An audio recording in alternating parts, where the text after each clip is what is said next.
Bonjour, donc voilà, là ça c'est la petite Théo, qui est une embouteilleuse isobarométrique proposée par Frank Schmitz de Tout pour la bière. Donc première chose à faire, régler la hauteur grâce à cette moulette là, pour que la hauteur de la bouteille corresponde entre une 33 centilitres et une 75 centilitres. Donc là on est sur la bonne hauteur, et ici j'ai mon ressort qui va venir assurer l'étanchéité au niveau du bec ici. Après, on connecte la machine. Donc une première connexion, on va relier une bouteille de CO2 à la cuve isobarométrique. Si on a une bière stabilisée à 1 bar 3, on va lui rajouter 500 grammes et on va monter à 1 bar 8. Donc comme ça. Après, on va alimenter aussi avec ce tuyau là, je vous montre ce qui passe. Hop, la Théo. Donc ça, c'est alimenté. Cette pression-là, on va la mettre un tout petit peu en dessous des 1 bar 8 qu'on a choisi tout à l'heure. Donc là, vous voyez, on a 1 bar 7. Donc là, c'est très bien. Après, j'alimente en bière ma Théo. Donc là, je me suis pris sur le robinet dégustateur. Et j'ai mon petit tuyau qui passe et qui vient alimenter en bière ma Théo. Donc là, je me recule sur la machine. J'ai 3 robinets. Un robinet qui va contrôler l'entrée de CO2 de ma machine.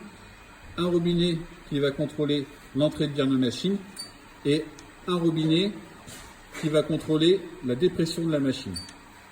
D'accord?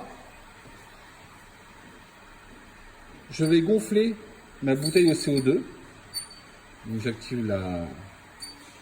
Donc là, ça veut dire que comme ce circuit-là est ouvert, j'ai 1 bar 7 de pression à l'intérieur de ma bouteille. Hop, je ventile une 2 fois, histoire de chasser la petite bande d'oxygène qui devait rester coincée sur l'eau de ma bouteille. Je referme ce robinet-là et je referme ce robinet-là. Là maintenant, je vais pouvoir ouvrir, alors je monte bien, l'alimentation en bière sur ma bouteille. Et là, ça coule tout doucement et ça s'arrête de couler parce qu'on a pression égale en fait entre la bouteille et la cuve.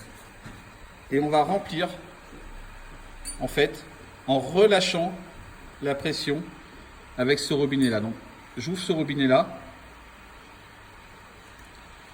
et là je viens toucher ça au fond et à ce moment là ça va se remplir de bière doucement sans faire de mousse excessive. C'est ce qu'on cherche à faire. Donc on remplit jusqu'au niveau souhaité dans la bouteille. Hop là, et là j'ai fermé ce robinet là pour arrêter l'entrée de la bière dans la bouteille. Là maintenant, si je regarde là, j'ai une pression d'1 bar 3 dans ma bouteille, donc je vais avec ça relâcher la pression. Donc on va voir, hop, la bouteille s'active un tout petit peu, on voit les bulles remonter.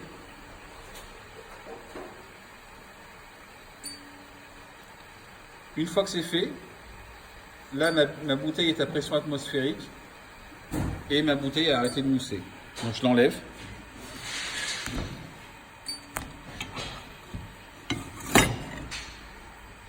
Et voilà, j'ai ma bouteille prête à capsuler avec un petit peu de mousse sur le dessus. C'est parfait.